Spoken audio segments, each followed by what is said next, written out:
Salut à vous. Comme l'adaptation des comics est à la mode à la télé en ce moment, Lucifer s'est lui aussi fait adapter sur la Fox. Alors à force, je pense que ça va saouler les gens de voir des mecs en collant ou en combi, mais au niveau de Lucifer, on n'a pas de problème, on a même de la chance puisque lui il est en costard. Ça change un petit peu quoi. Cette série revient de très loin et elle n'a failli jamais voir le jour. En fait, ça vient d'associations catholiques qui ont fait des pétitions pour éviter que le grand public ne voit le diable comme un gars sympa à la télé.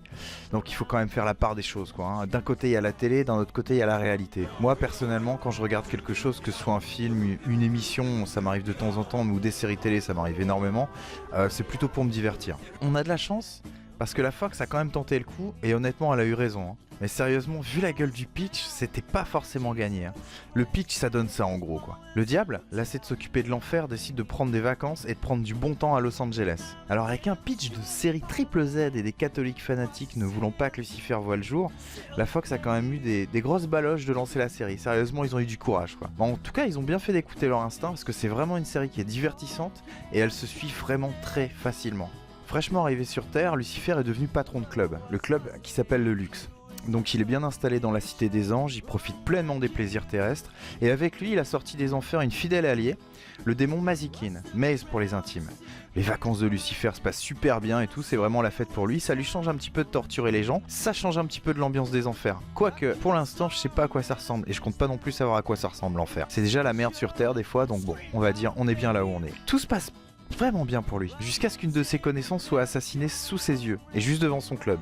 Suite à ce meurtre, il décide de faire équipe avec Chloé Decker. C'est la détective de la criminelle qui s'occupe de l'affaire. Chloé remarque vite que ce mec est assez bizarre quoi. Ce patron de club possède quelque chose qui pourrait peut-être lui servir.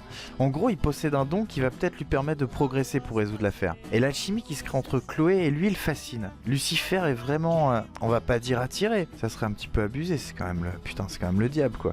Non, il y a quelque chose qui se passe, il y a quelque chose qui se trouve bizarre en elle.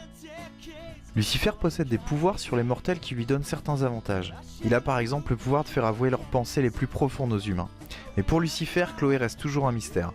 À côté de ça, ses pouvoirs n'ont absolument aucun effet sur elle. Ça l'intrigue énormément et ça le pousse à se rapprocher d'elle.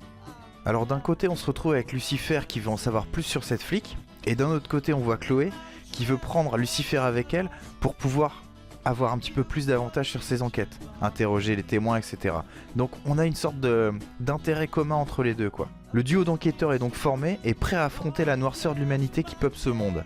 Alors il y a de nombreux personnages qui rentrent en action dans la série, mais je vais pas vous en dire plus parce que sinon je vais vraiment vous spoil à mort, et vous aurez absolument aucun plaisir à découvrir ça, mais ça va assez vite. Dans les premiers épisodes que j'ai pu voir, au départ, il y a énormément de personnages qui sont arrivés. C'est une série que vous allez suivre sans aucune prise de tête. C'est très divertissant, ça mêle le charme et l'humour de façon subtile, on a envie d'en savoir plus directement sur les personnages et sur l'évolution de leurs relations. Lucifer Morningstar, c'est un personnage qui nous vient de l'univers de DC Comics. Mais on va se concentrer surtout sur la série. C'est adapté par Tom Capinos. C'est un scénariste qui peut passer de la série pour ados Dawson à du un petit peu plus trash comme du Californication. Vous pouvez vous demander ce que donne Lucifer en fait en voyant le mec qui s'occupe de ça pour le mix des deux. Ça donne bien, vraiment c'est très bien. Ni trop ni trop peu. Personnellement je suis assez rassuré. Hein. C'est plus proche de Californication que de Dawson, mais ça reste très grand public, hein, ça je vous le rassure. Et si on doit situer Lucifer dans l'univers télé, ça serait une série qui serait entre Mentalist et Forever. Lucifer emprunte le culot et la classe du mentaliste Patrick Jane et le côté surnaturel du héros de Forever. Pour les similitudes avec ces deux séries, ça va absolument pas plus loin, c'était vraiment la petite parenthèse quoi. Même si j'ai fait des similitudes avec deux autres séries, Lucifer possède vraiment ses propres codes et l'alchimie du couple qui propulse cette série fait beaucoup pour la crédibilité du show. C'est Tom Ellis qui incarne Lucifer, et ils l'ont vraiment bien choisi. Il joue tout son charme dans le rôle, et interprète un Lucifer drôle et attachant. C'est vraiment bizarre de dire ça pour le mettre des supplices quand même, quand on y pense. Il donne tout ce qu'il a en fait, c'est vraiment sur un fond d'humour, il fait vraiment oublier que c'est l'incarnation du diable, c'est ça qui est dingue.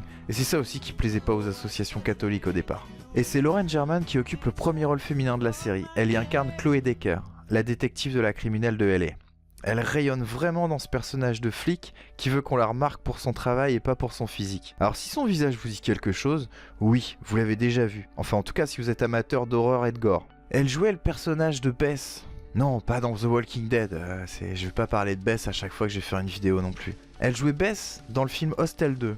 Et si vous êtes amateur de films un petit peu moins connus, vous avez dû la voir dans un film qui s'appelle The Divide. Quand je regarde Lucifer, c'est avec beaucoup de plaisir. J'aime énormément les personnages, ils sont très développés. Tom Capinos a vraiment développé des persos qui sont nickel. Mais à côté de ça, il y a quand même un petit point négatif sur la série. Je trouve que les intrigues policières sont pas trop développées. Je vous avais comparé tout à l'heure Lucifer à Mentalist et Forever.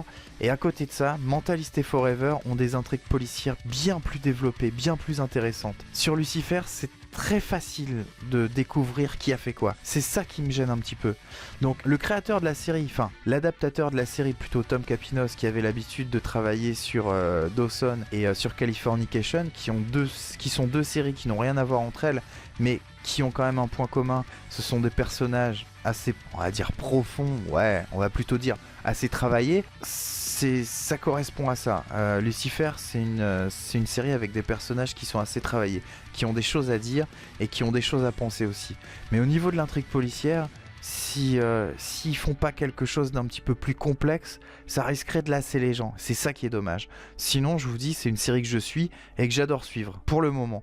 Donc on verra s'il y a d'autres scénaristes qui vont arriver, qui vont faire des histoires un peu plus complexes. Et si c'est ça, la série serait vraiment parfaite. Pour moi en tout cas. Après, dites-moi ce que vous en pensez. La vidéo est là pour ça aussi, quoi. Mais en attendant, je vous laisse. Bonne série à vous et je vous dis à très bientôt. Salut!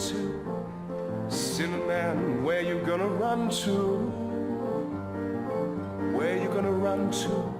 All along them days. Well, I run to the rock. Please hide me, I run to the rock. Please hide me, I run to the rock. Please hide me.